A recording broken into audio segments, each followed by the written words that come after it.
It was quite a lot of work and also luck involved. Luckily, then in the end, we got this super microbe that is safe to consume, tastes good, and then is also efficient. And we can grow it in a scalable way. Erum, what's up? We're back together. It feels like forever, but also it feels like not so long ago because we're always in touch with each other. Exactly. You were in India. I did a podcast while you were gone.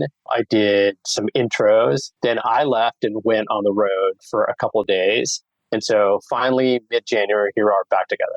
Yeah. You went to Biofabricate in Paris, which I'm really, really excited to talk to you about in more detail. And I'll interview you just so we can get the inside scoop. But any big highlights or anything on top of your mind you want to share really quick for our listeners? So before I went to Biofabricate, I actually paid a visit to Officina Bio, one of our clients who is in Venice. I'm probably the only person in the world who has traveled to Venice, Italy for biotech. I say that as a joke, but I know not a lot of people know that there is a good amount of biotech happening in Italy. So really good to see those guys. Looking forward to letting people know more about them. Then I went from Venice to Paris for the Biofabricate conference. And as you said, we'll do a separate episode on that. I think a couple of big things for me was we're seeing some maturity starting to happen. Some companies are scaling. I mean, we've had Polybion on this podcast. They're at a level where they're scaling. And Ecovative, who has also been on this podcast, is also scaling and building facilities around the world. MycoWorks is scaling as well. So that was very exciting to see. Then there's people who are solving problems for people who are in the room, which I thought was fascinating. So companies talking about coatings for leather-like products, and people who are talking about building the infrastructure for biomanufacturing. So that's something that I keep saying is the theme for 2024. So we'll get more into that. And then a couple of really wild things that you're just going to have to listen to the podcast to hear. Yeah, I can't wait to dig in deeper. I was asking you some questions while you were there. I know you're busy mingling with all the CEOs and leaders and community developers, so you weren't able to share too much. But I think this interview is going to be very exciting because you'll get to see Karl and I's rapport as we go back and forth. And because we know a lot of the same people, it's going to be more of an inside scoop into what's going on in these companies because we have these relationships with them. Now, I noticed in the notes that you mentioned the class, How to Grow Everything. What piqued your interest in that class? Yeah, well, the class is specifically called Grow Almost Anything Workshop. So it has almost in parentheses.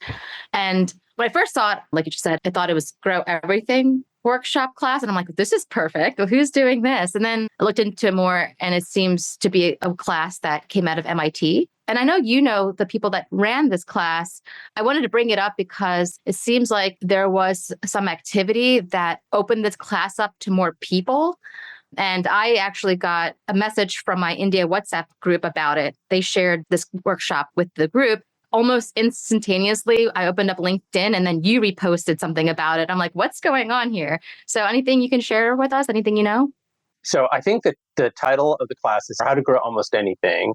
It's been for years taught by David Kong, who we've tried to get on the podcast. And maybe if he listens to this, it'll motivate him to respond to us and say yes. But it's basically an open class that happens at MIT. I've listened into many of the lectures and know a lot of the people that have been co-teachers. And probably many of the people who've been on this podcast have been in the class or have co-taught it. So, for example, Megan Palmer is someone who regularly teaches the class. Some of the people who we know who start companies, like George Church, who's a professor at MIT and Harvard, he teaches a couple of sections of the class. It's very well regarded. So I find it really funny that you got the info from your India WhatsApp group, and then you looked at LinkedIn, and then it turns out that our friend Elliot Roth of Spira, who has been on the podcast, is teaching a version of the class. I don't know if he's teaching the MIT class. He might be teaching a virtual version of the class. So, Elliot, congratulations. David Kong, we want to get you on here to talk about how to grow almost anything. And I'm curious in terms of what's the almost about? Why can't we grow everything? Yeah, that's very interesting. What is almost? What can't you grow? Sometimes you think of inanimate objects. I think of rocks, but we've had 2 episodes here on this podcast that are making concrete from bacteria or algae. So what can't be made? Curious if anyone has any thoughts on this, please share it with us. Or we can ask David Kong, why did he put the almost? there? And what was he thinking? And maybe it's something we're missing? Yeah, I think the one thing that comes to mind, which I don't necessarily agree with, I'd had this conversation a number of years ago with Tom Knight, one of the co-founders of Ginkgo Bioworks, who was also on the MIT faculty. And I seem to remember that for him, we couldn't grow certain kinds of electrical circuits. And the reason being is that we use a lot of rare earth minerals to make circuits or electronics work. And those rare earth minerals, they happen to have very special electrical conductivity abilities that biology doesn't necessarily have. But I'm more of a, you know what, we'll find a way. I was thinking the same thing. So how can you grow cobalt? Hey, if anyone could figure that out, you'll be a trillionaire very fast, because for our future of robotics and using more solar panels, we need a lot of these rare earth minerals. And I think there's not enough, or it's hard to extract, which is going to cost more money to extract these materials. We do know some companies that are using biomining techniques to grab some of these rare earth minerals from waste streams or from mining sites. But if you can somehow coax a bacteria to manufacture cobalt, I mean, what? I don't know. I'm talking crazy talk. Why do we have to depend on rare earth minerals for their electrical properties or their physical, chemical properties? Why can't we think of new ways to use biology that don't necessarily need those rare earths? I think those are exercises of the imagination that need to be done, because I just don't think that this dependence on rare earths, and we continue to extract from the earth, and that is not very sustainable. Yeah, that's the biggest question. And I'm glad you brought that up. Yeah, why can't we just reinvent the wheel to make it a more sustainable wheel that's less destructive to the earth, and maybe new ways of doing things? It's a great thought, Karl. So growing almost anything, the thing that comes to mind when we're talking about growing things is food. We have 8 billion people on this planet. So how do we continue to grow food to nourish ourselves, not just feed ourselves, nourish ourselves? Our current traditional methods of industrial ag and livestock farming are just not sustainable. They're putting strains on our environment, our health, our wallets. It's not the most efficient way of producing calories for us. And agriculture is the second most polluting industry on the planet. So we need new ways of producing food. Absolutely. I think people are probably surprised that agriculture is the second most polluting industry on the planet. You don't think about the amount of fertilizer that gets put on the soil. Most people don't think about the transportation that food requires, the amount of food waste. One of the things that I learned at Biofabricate is that 130 million cow hides go straight into landfill. It's a crazy number that we grow that many cows and we don't even use their hides for leather. We just immediately landfill them. So it's one of those things that we can do a lot better with when it comes to agriculture.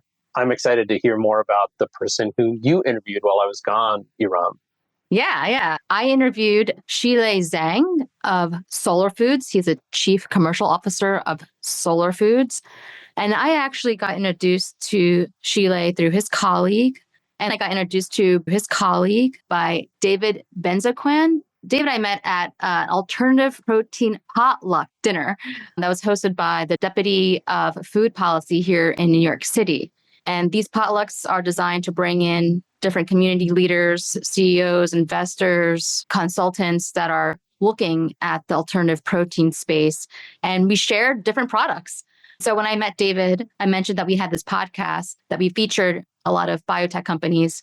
And he said, you have to meet Solar Foods because they're a company that's growing a rare microbe that feeds on CO2 and is high in protein. So this is phenomenal. When I interviewed Shilei, it just opened up my mind on what is possible when we discover new microbes. So let's learn more in this interview. Hi, Shilei. How are you? I'm good. How are you? Good. Welcome to the Grow Everything podcast. We're so happy to have you on. Thanks for having me. Great to be here. Yeah, so we'll kick off to learn a little bit more about your background and how you came to your company, Solar Foods. So please share. Yeah, so before joining Solar Foods, I didn't really have any experience with startups or biotech or proteins. I have a finance background myself, and then I started my career at management consulting. So I was working in Bain & Company at the Nordic office, and then I was basically climbing the corporate ladder. And after doing that for 15 years, I wanted to do something else. I wanted to move to a smaller company where I could have a bigger impact. So I was just approached in a very consulting way. So I was looking, okay, where can I find the most impactful startups in Finland? It's very difficult from outside in to see whether the company has potential, right? Because if you don't have that sort of scientific background of that particular field. So I was looking at more of, okay, I'll start with the venture capital funds, the best ones, and see through their portfolio companies which are the best ones, because I guess they have done some sort of filtering. There was this one fund called Lifeline that was the most well-known in Finland. I went through their portfolio and the story was just so compelling, and also the impact element of having an impact also on the planet, because those days we just had our first child, and I was also starting to think about things in more long term, wanted to leave a better world to her, and saving the planet, making food out of thin air just sounds so exciting that I had to be on that journey. And then I contacted all the people that might know people from Solar Foods, and then basically got myself into the company. Wow. That's a great story. Very ambitious. And it definitely is the entrepreneurial spirit to go out there, see a problem, looking for a solution, and just going for it. So congratulations for doing that. Thanks. So you mentioned a little bit about Solar Foods and why you found it so compelling. So can you elaborate a bit on what Solar Foods is actually doing and how it's unique? And we can just go from there. Yeah, so the company was founded around 6 years ago, and our founders were researchers at the National Research Institute of Finland. The reason why the company was founded and our mission is really to help tackle climate change. Because if you look at the sources of greenhouse gas emissions, roughly 70% comes from how we get energy. So by basically burning fossil fuels for transportation, for heating, for industry. But then actually the second biggest part comes from how we produce food. So around 30% of greenhouse gas emission comes from food production. And within the food production, the major contributor is a land use change. So cutting down forests to make fields to grow crops or animal farming. And especially animal farming, the livestock part is impacting the most. If you look at the old arable lands that we are using, around 80% of that goes to feeding and growing livestock. But actually animals only contribute to 20% of our caloric supply. So if you really want to help mitigate and stop climate change, we need to find a more efficient and sustainable way to produce food. The essence of our technology is that we are producing food without the need of arable land at any step of our whole value chain. We don't need land. That's when the magic happens. You don't need to cut down forests. We don't need fertilizers. We need less water and so on. So the LCA calculation just becomes extremely, extremely small. The idea behind the technology is that we have this microbe that we grow. And what's different about this microbe is that it gets the carbon that it needs, which is the backbone of all living organism. It can get it directly from CO2 in the air. So normally as humans or animals, how we get carbon in the form of carbohydrates, we get it from crops we grow from land. So we don't need the land to get the carbon that we bind it from directly from CO2 in the air. Then we feed the CO2 to the microbe. Then we power the whole metabolism using renewable electricity. Whether it's hydro, wind, or solar, we use that electricity to generate hydrogen, which is the source of energy for the microbe. And this microbe itself, it's extremely high in protein content. So the actual product that we produce is the whole cell of this microbe that can be used as food ingredient, as a source of protein in food products that then humans consume. Wow. So it's ultimately cultivating the microbes and just eating them, right? Exactly. Yeah. Can you walk us through what the end product looks like? Is it formed into some type of capsule or is it a powder? Right. Our business model is B2B. So what we do is produce this powder, the protein powder, and then we sell that to food brands, food producers across the globe. And then they take the powder, just like they would take normal whey powder or protein powder, and they will then transform that into food products that the consumers would eat. So you can also consume it in powder form, a capsule form, but I think the vast majority of the use cases will be in a food product that is more familiar to consumers. So it might be a milk alternative. Rather than having dairy protein, you would have our protein there, or meat imitate a burger patty where you wouldn't have meat, but you would have Solene powder acting as a meat replacer in the product. Oh, wow. That's incredible. I can definitely see how valuable this is. So I'm curious, how long has Solar Foods been around and what stage is the company in right now? So the company was founded around 6 years ago. And I think for the first 5 years, we've been on a pilot phase, close to a research project. So we have operated this small pilot facility literally in a big garage.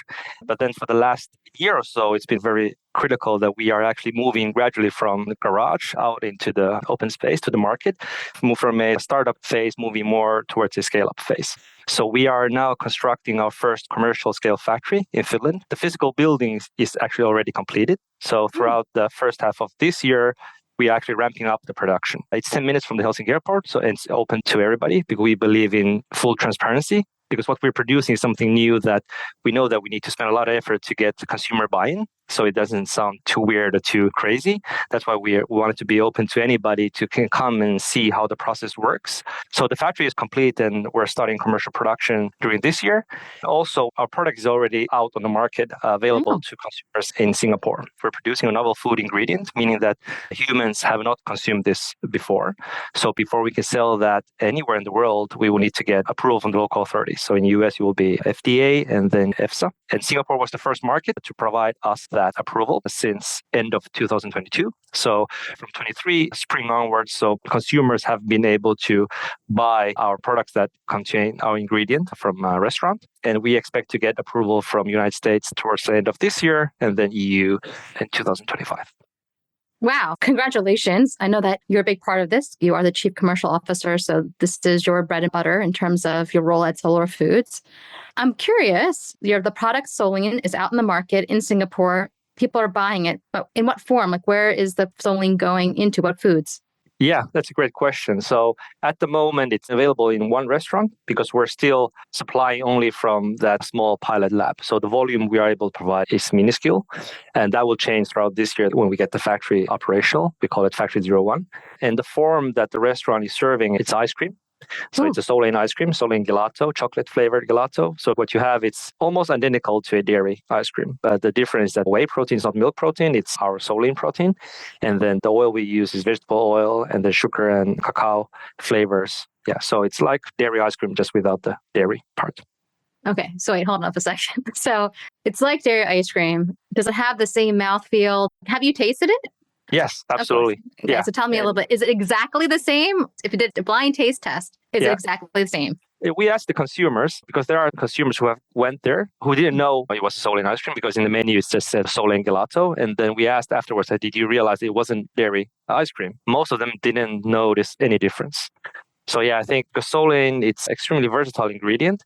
And one of the benefits that it has, it can form extremely smooth emulsion. If you taste dairy ice cream, it's really smooth. And that's one of the advantages of milk protein. But Solene can replicate dairy protein similarly. Yeah, I asked because I recently had an ice cream, a soft serve that was made with bored cow milk. Right, yeah. And bored cow uses precision fermentation to make their milk alternative. It was delicious, but it was more icy than creamy. I found it refreshing. I still liked it, but I wouldn't say it was a replacement for that creaminess, the smoothness, that mouthfeel. So that's why I asked. But interesting. I don't know if I have any plans to go to Singapore, but if I do. You should, yeah. Yeah. Also, I don't have a food science background myself. So just being in Solar Foods, that I also learned more about actual product development for food applications. And so many things impact flavor and texture, right? So it's not only the protein itself, but it's also what type of fat are you using, how it reacts with sugar. So also what gives, let's say, the dairy ice cream, its smoothness is also the milk fat. Obviously, then in imitate products, you cannot use milk fat. You need to use vegetable oil. So also how does the protein react with the vegetable oil? That also impacts the final outcome of the taste and texture. Have you tried the powder in its pure form? And what does it taste like? We have, I think that the natural taste of Solene is a bit umamic, but it's extremely mild. So that's why also we feel that it's an extremely good ingredient in several different applications. Because if you are a food producer or a food brand, what you want from the ingredient is to be neutral in taste, neutral in flavor and color and so on, so that they can adjust it however they want to. And nothing is really neutral. Everything has its intrinsic taste. But Solene's taste is quite mild. So because of the umamic taste, it works extremely well in savory applications. But when you add a little bit of sweeteners, then actually it hides pretty well the umamic taste, and it also lends itself well in sweet applications, just like ice cream. Yeah, I mean, I actually appreciate that because I'm not a big fan of super sweet food. There's a gelato place here in Brooklyn, and they have this olive oil ice cream. And it's so good. It's a very slight sweetness, but you can taste the olive oil, and I appreciate that. I'm a big savory person. Also in Philadelphia, there's an ice cream shop that just makes a lot of different types of savory ice creams. So could be something. Umami is a great flavor. I mean, it's very satisfying flavor. So I can see how that would work in ice cream. It's something that we talked about with Paul Shapiro of Better Meat Company on this podcast. And they create mycoproteins. Right. Similar that they're creating it for B2B and be able to do a protein replacement. And umami is prevalent because of the fungi that they use. What type of microorganism are you guys using? Bacteria. So it's a hydrogen oxidizing bacteria, meaning that it binds the CO2 from air and uses hydrogen as the source of energy. This particular strain that we have, it's unknown to science before. So we have collected that from the Finnish Nature. We have patented the bacteria or the microbe, and only we can use that for food applications.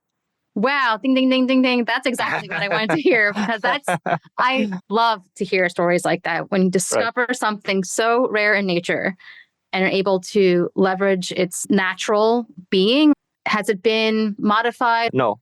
So we like to say that protein is most natural form. So we haven't modified at all. We're just growing it and we're basically replicating how it grows in the Finnish nature, but just making it more scalable in a bioreactor. It's fully natural and it's existed on Earth probably longer than humans. Yeah, that's why we say it's the most natural form. That tracks for bacteria. Where in nature? Was it underwater or on a tree? Do you know? Yeah, it's close to a lake in eastern part of Finland. Yeah. Do you know anything about is it abundant? Does it naturally influence the carbon dioxide in the environment? I mean, I'm just kind of curious what it does in nature. That's a good question. I would say that it hasn't impacted that much because the environment that it requires to grow is quite specific. So that's why it's not spreading and growing as microbes or bacteria.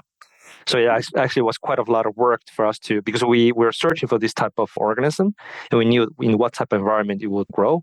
But then you have to take several samples, you have to filter all the other microbes away to find the one that really works for us. So it was quite a lot of work and also luck involved. Luckily, then in the end, we got this super microbe that is safe to consume, tastes good, and then is also efficient. And we can grow it in a scalable way. Wow. And is it something that was stumbled upon, or was there okay, we've got to go out in nature and find a microorganism that reduces carbon dioxide from the atmosphere and tastes good? Was there a mission, or was it oh, look what we discovered. We should make a company around this? Yeah, it was more of a mission. The company was founded 6 years ago, but I think the whole process already started over 10 years ago. So the two founders, they worked in the National Research Institute in Finland, and they were working on this project that, okay, how can we help reduce or slow down climate change? One of our founders, our CTO, Juha-Pekka, he studied bioprocess, and he knew that there existed this organism that can grow by eating CO2. Our other founder, Pasi, our CEO, he has a background in energy research. So he had the point of view that the price of renewable power will continue going down. So back in those days, the price of wind power in Finland was around 100 euros per megawatt hour. And today it's 40 euros. And we expect that to continue going down. In order to make this economically viable, the cost of renewable power needs to be low because in food industry or any industry to have a scale need to be cost competitive with existing solutions. So the combination with these two ideas that we have a microbe that eats CO2, that also consumes electricity, and that the price of electricity will go down. These were the two main ideas behind the creation of Solar Foods. From there, they were thinking, okay, well, what could be the application where this would work the best? A lot of different industries. Of course, we ended up in protein simply for two reasons. One is that the price per kilogram is the highest, what you can get from food industry versus, for example, fuel. And the second is what I mentioned earlier is that if you look at the sources of greenhouse gas emission, food industry is the second biggest, and the share is expected to grow as the population continues growing on Earth. So these two reasons led to that decision that let's focus on food. After that, they founded a company and went out to search for the perfect microbe to do the job. Wow. I mean, I really applaud you for being very mission oriented and making sure that you're looking at the whole value chain in terms of what will have the better environmental impact. You guys are using, is it a bioreactor? Yeah, it's a steel reactor. A CO2 reactor. Okay. Yeah, it's very similar to any other sort of fermentation facilities and processes. The main difference is that our feedstock is three gases, hydrogen, oxygen, and carbon dioxide. So that makes it a little bit different. But the reactor, for a layman, looks the same as any other fermentation tanks. Yeah, like a beer fermentation tank. Yeah, exactly. Okay, that's interesting. Some of the companies that we met with that are in this space, they leverage fermentation to make products, often start in other industries that have lower volumes and higher margins, creating materials for the pharmaceutical industry or for beauty and personal care. Is that something that you guys thought of and decided wasn't going to happen, or is it on the table? What are your thoughts on that approach? Yeah. So we thought about that a lot. So there's two parts. First of all, you want to start from the high value application because that just makes it easier because the cost is so high at the beginning. But then again, you also want to start in the industry that has enough volume because for two reasons. First of all, if you want to have an impact on planet, you have to be in the industry that has a lot of volume and demand. Only with volume can you make a difference. Also, because the capex is so big, if you build that factory, it needs to produce volume for application where there's enough demand for that. So I think the protein is a good combination of both. It is a higher price point than versus, let's say, material or fuel, but then still it's a massive market in terms of demand. In terms of demand, are you working with other companies? Are they asking you for large volumes? What are your buyers' challenges where they're saying, look, Solar Foods, you guys can actually help us with this challenge, or they're looking for opportunities? Why are customers coming to you? Yeah, that's a great question. I think there's probably 3 to 4 main reasons. First, I think is that their customers are demanding. So we consumers, we are demanding more sustainable solutions, right? So they're feeling that pressure there. Then second is that our customers are major food companies.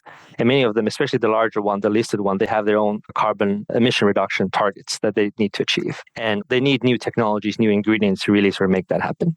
A third thing that's also come up, especially with the larger companies, is diversification of supply and raw material. Because if you look at the largest source of non-dairy protein is soy protein. If you look at milk imitate products, meat imitate products, probably 70-80% is soy. And the big companies don't want to be that reliant on one single source. That's why they're looking for actively for new sources of protein, especially now with climate change, with demand for soy protein will continue to grow. Also due to climate change, the cost of growing soy will also grow. So they see that there's a huge risk going forward to be reliant so much on one ingredient.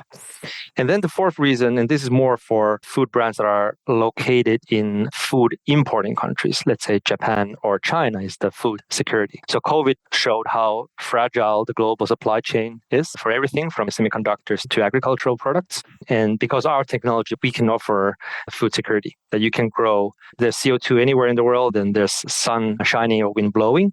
So with our technology, the major food importing countries can become more self-reliant in terms of food production.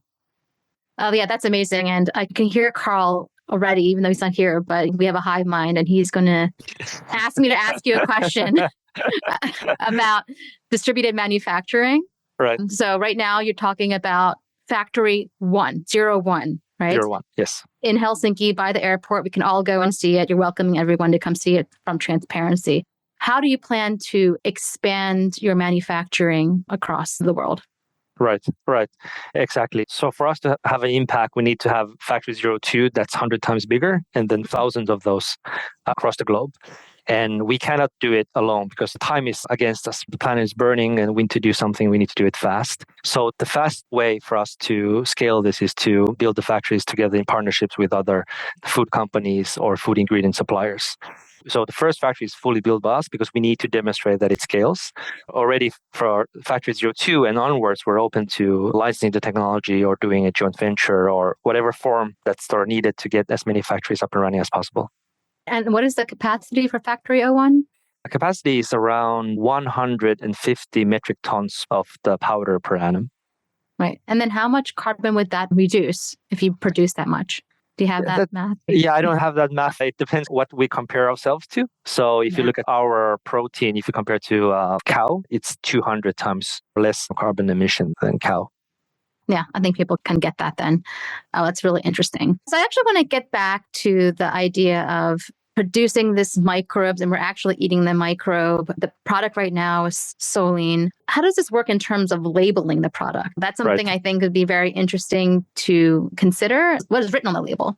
Yeah, that's a super good question. So that will be most likely different in different countries because in the end, it's the authorities. So when we get the novel food approval, there will be an indication there that how the ingredient will be called. But in Singapore, where it's approved now, we call it Solene. And then it says, I think, protein-rich microbial powder. But then how it will be called in the United States or Europe, then that will depend on the outcome of the dialogue that we're going to have with the authorities. Okay. Wow. Interesting. I like that. What was it? Protein-rich microbial product? Yeah, microbial powder. Microbial powder. I like that. Have you done any consumer sentiment on that term? Just curious. Yeah, we have done that. Yeah, and that was the one that resonated the best with the consumers. What didn't resonate? Did you have any terms where they're like, oh, Yeah, we have some that didn't resonate, but the ones that are sounded more scientific. So there's several that didn't resonate. bacteria powder? Yeah, bacteria, I think microbe works better than bacteria for sure. Yeah. Yeah. There's Perfect Day. They did a good job of their science communications and use the term microflora. Yeah. I thought that was very, very nice. Especially the story of the discovering that microbe in the lakes of Helsinki. Like there's something there, but and I know you're selling directly to other companies. So it really would be up to the company to leverage your story if they wanted to, which would be a great advantage if they were to.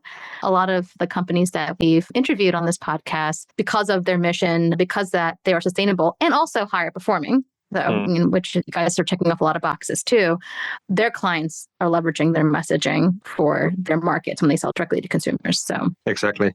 And that's also because, food is a very local thing. It's a very personal thing, right? Depends. It varies from country to country, even within the country, how consumers would perceive certain things. So that's why we chose the B2B business model, because focus is key. In our core, we want to focus on core, which is finding the microbe, scaling the microbe, and getting regulatory approval for that. But then how to translate that into food products, and how do you communicate that to consumers in the best possible way? We don't have that knowledge. And there we trust our partners, our customers, to know their customers and find the best solution that works. Different things resonate obviously in different cultures. So I talked to one Japanese customer, and they say the concept of fermentation is much more familiar. So saying that it's a protein made using fermentation sounds very natural for a Japanese consumer.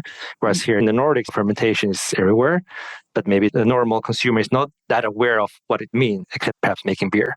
So that's what really depends on the consumers located and what message works the best. Yeah, that's really interesting. Because if you use fermentation in ice cream, people might think it's like sour, which could work with frozen yogurt, but that's really interesting. So in terms of right now, you have a partner in Singapore that is putting Solene in ice cream. What's that company's name, by the way? It's a restaurant. It's called Fico Restaurant, but it might be that it's sold out already now. So we're having some new launches coming this year. With Fico, or? There's going to be other categories and other channels. Elaborate. All in due course. So we haven't really published the result.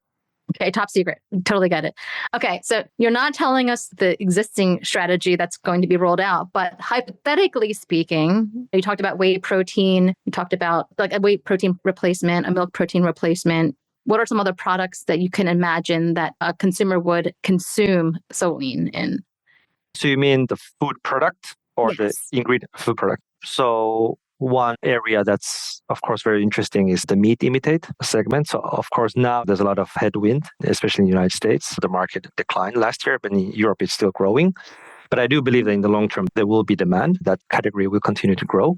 So using Solene in different sort of meat applications, whether it's our burger patties or chicken nuggets and so on. So that's something we're working on quite a lot. And Solene has a property that works quite well. It can be extruded. Most of the meat imitate products that's out there on the market, whether it's soy and pea, they often extruded. So Solene can be extruded as well and used in a similar fashion.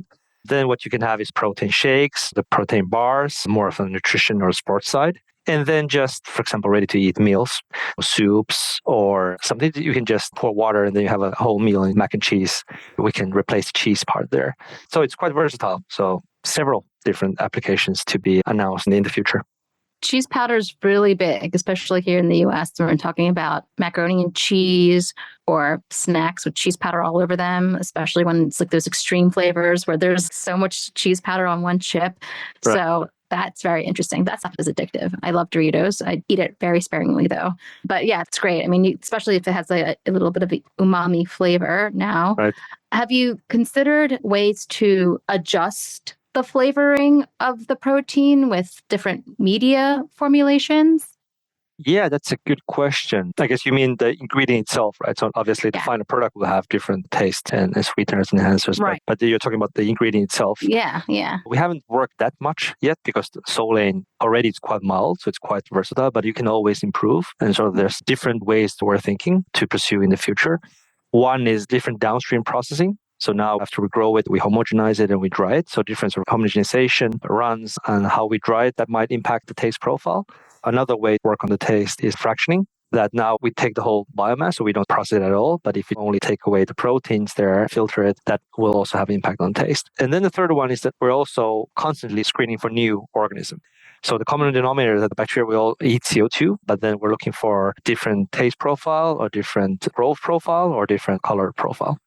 That's cool. So you have someone on your team that's still going out into the wilderness of Finland and looking for microbes that have different properties. The main property looking for reducing CO2 in the atmosphere, or are there other properties you guys are searching for? Yeah, that's the CO2 parties. That's the common denominator. So that has to be a microbe eats CO2 and that grows using CO2 and renewable power. Apart from that, then we're looking for other sort of different functional properties, just like profile or taste or how it looks, the color and so on. Wow. Yeah. I mean, that would be fun to do, like going on an expedition just to scrape some microbes or bottle them up from somewhere and see what they do. Are you guys right now going to nature? Any particular parts? I know you guys found it on the lake, but anything in the deep sea? I'm trying to think of, is the deep sea conducive? I mean, the sea is somewhere where it does suck the CO2 from the air, but just curious if there's any specific locations you guys are looking at. I love the whole concept of exploration and adventure, so that's why I'm asking. Right. Yeah, it needs to be close to water. So close to lakes, or Finland is next to the Baltic Sea, so at the shores of the Baltic Sea. There are certain areas where we know that there's a higher probability that these type of microbes exist. We go there and try to collect as many samples as we can, and then through our internal screening process, then we see which one are worth further exploring and developing. Yeah, I can see why, because you already have this setup of your bioreactor that needs to mimic a certain environment. And right now, your environments are water side environments or water environments. So sticking with that. Otherwise, you'd have to reinvent the whole operation if you're finding it on a volcano or something like that. That would be very interesting. Yeah, there's not that many volcanoes here in Finland. Yeah. Sounds amazing. I haven't been there, but it's on my list of places to go. You never know. I might just show up there and be like knocking on 01's door. Yeah, you're more than welcome. Actually, we have installed a air capture device in the factory. Part of CO2 that we use in the production will come from people that work there or visit there. Then we capture the breath and take the CO2 and then make sustainable protein. So you will be contributing to protein production if you visit our facilities. Yeah. Nice. I'll just breathe a lot of hot air. That's really cool. I'm curious, thinking of how much CO2 you need, is there an advantage for having a factory in an area where there are high CO2 concentrations, like in cities? Would that make production faster or more volume? Have you looked into that?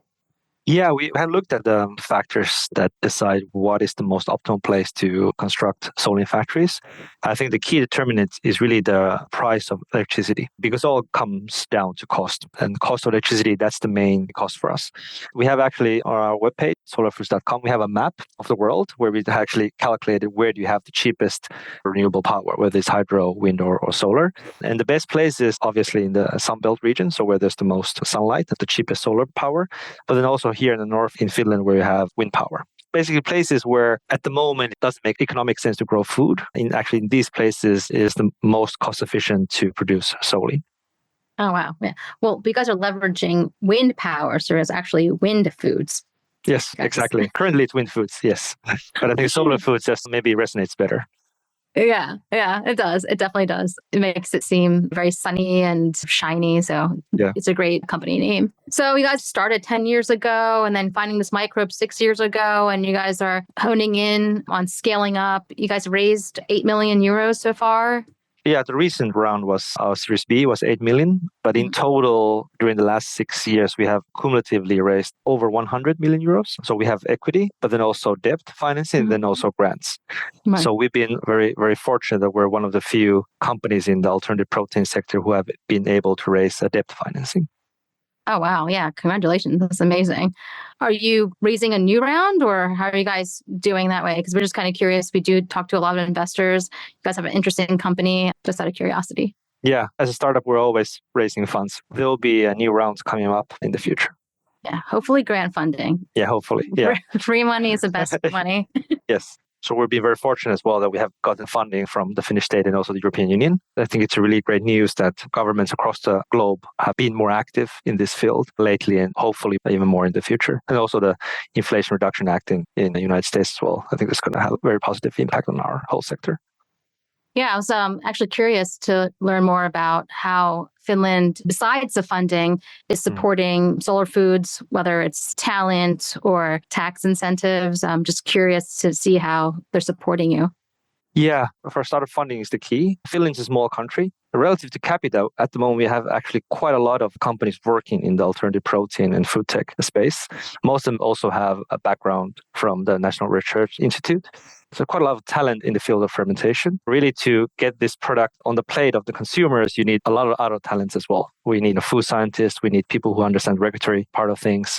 So it's really a cross-disciplinary exercise that we need talents from several different fields to make this happen. Yeah, absolutely. And then partnerships as well. Yeah. Besides your customers who are technically partners, what other partnerships are you seeking? You mentioned finding partners to share a factory, whether there's different sharing fermentation capacity.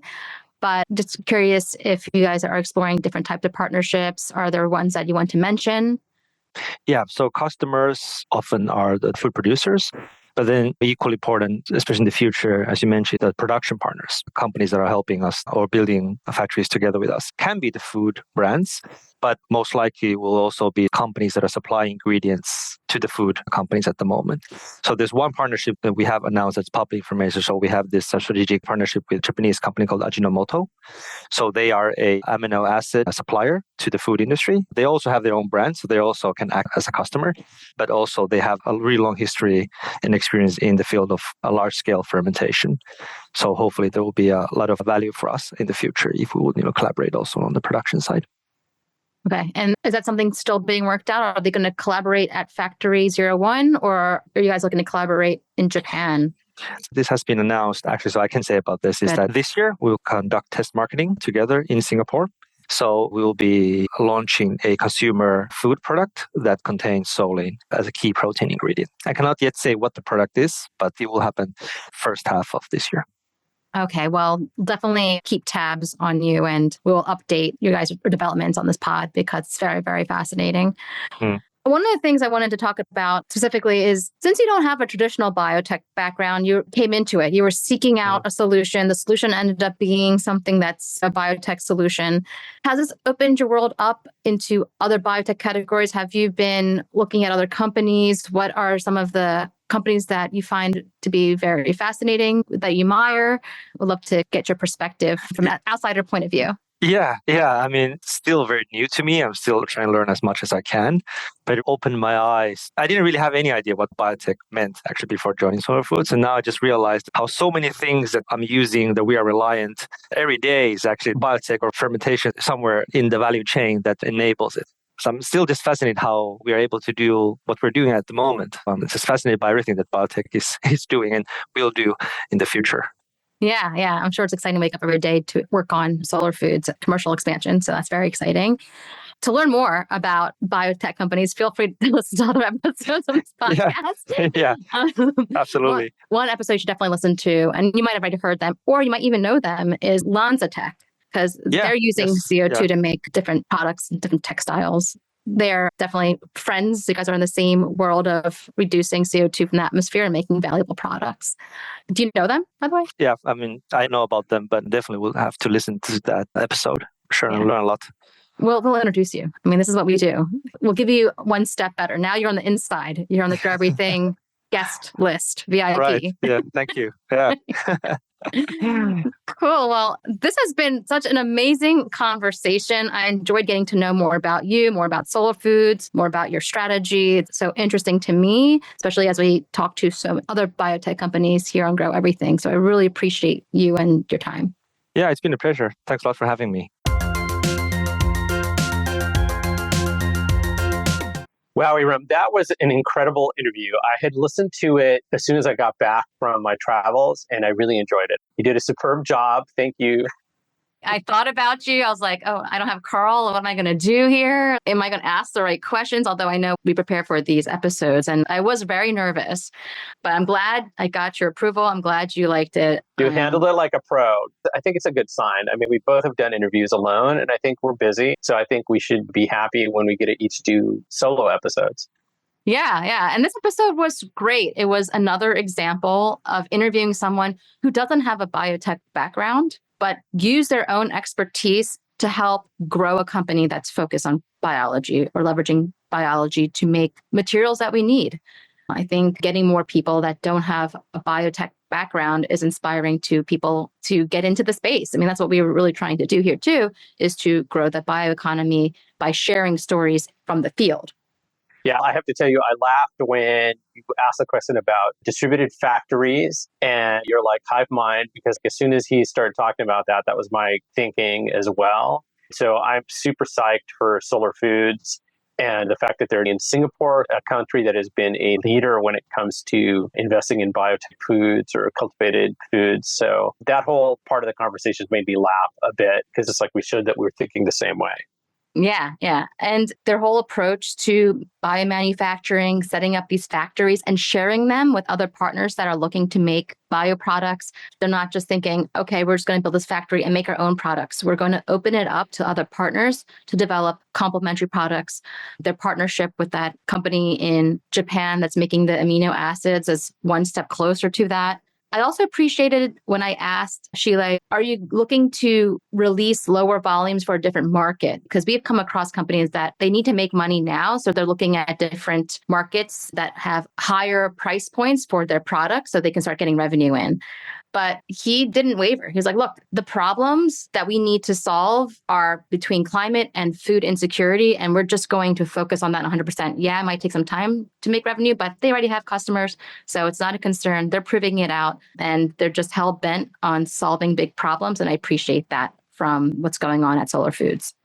Yeah, I mean, I think the other thing that really came through as I was listening to it, even from the beginning when you described their technology, I was like, we need to introduce them to LanzaTech. So you brought it up at the end. I put it on my to-do list because we know that LanzaTech is very interested in talking to other companies that use carbon capture as a source for biomanufacturing. Since LanzaTech, who we have featured on this podcast, sets up facilities next to like big steel plants or factories, captures the carbon, and turns it into a usable product. I will talk more about them in our interview about the Biofabricate conference. Ooh, I can't wait. This episode got me thinking on a couple of things too. One is let's go to Helsinki, Karl. Let's go to Helsinki. Let's go to their Factory 01. It's open to people. I'm just curious to see it. And you've been to Finland, right? I've been to Finland, but I wouldn't want to go in January. Okay. We'll go August. Yeah, in August, you can feel the winds of the north coming down. So I think June or July is probably the ideal time. Okay. All right. We'll put that on the calendar. Maybe not this year, next year, but let's see. Let's see what happens. We should go on a microbe expedition. That part of the conversation, when I found out that they discovered this microbe in a lake in Finland, I was like, wait, this reminds me of cultivarium and their work domesticating non-model organisms or just microbes that people don't really use for biotechnology. So there's just so much out there. And it was refreshing to see that there is a company that's monetizing a microbe that has a very unique set of properties. And I'm just like, what else is out there? Can we take a sabbatical after some time? We will plan this and just look for a microbe that does some type of function that could be very, very valuable to humanity. That obviously solves for some problems. So I just find that so fascinating and sign me up. Let's do it. Yeah, I mean, based on the work that we did with cultivarium and getting to know a lot of companies in that microbe space, we know there's a lot that microbes can do, how they built the atmosphere of this planet. There's a lot that we don't know. Mm-hmm. People have found microbes that are dissolving plastic in the big plastic patch in the Pacific. There's a company in Argentina called Puna Bio, I believe, that specializes in the extremophiles that are found in that very dry part of Argentina. I was thinking a lot about microbes as I wrote about the big garbage pile in Chile. And the big garbage pile is comprised mostly of fashion that people have discarded. It turns out that Chile is one of the biggest importers of used clothing in the world. And a lot of those clothing end up in this huge garbage pile in the Atacama Desert, which is in the middle of nowhere. So I was thinking to myself, God, what microbes are growing there that are able to digest some of these fast fashion coated clothes? So there is a lot of microbes that we need to lean into and use them for doing things like that. So I'm down with the microbe expedition. Yeah. The term I've heard a couple of times is bioprospecting. So that's right. If anybody wants to get into bioprospecting, please let us know. Maybe we can set up an expedition, get some sponsors like Patagonia or something. And bioprospecting is even covered, I think, by the Kyoto protocols, meaning that you're not supposed to take microbes from one country to the next if they're native to that country. It's that important that it's even been acknowledged by this world organization that microbes need to be protected as well. Oh, okay. That's really interesting. We'll need to look into that and see what kind of permits we need to get. It reminds me of our interview with Ben Novak. Exactly. But yeah, and I think also with this episode, we are checking off the box of what we want to do this year with the podcast and getting more international guests. So Shilei and Solar Foods based in Helsinki, Finland. When I did the episode where Karl interviewed me about my trip to India, we also had Sudarashan from Biversity based in India on. Ginger, although she's American, Biomason has a big footprint in Denmark. So we're doing it, Karl. We're getting the international guests on. There's a few on our wish list too, from Africa and from China, Japan, Taiwan. We're going to go across the world and learn more about what's happening with biotechnology in different places. So I think that's the pod, but stay tuned for the next episode where I'll tell you more about what I saw in Paris at this year's Biofabricate conference. Excellent. Okay. And don't forget to reach out to us. We have our Grow Everything hotline. Share some tips, curiosities, whimsy, anything you have going on. Please reach out to us. We love to have this conversation with you. So stay tuned and have a great day.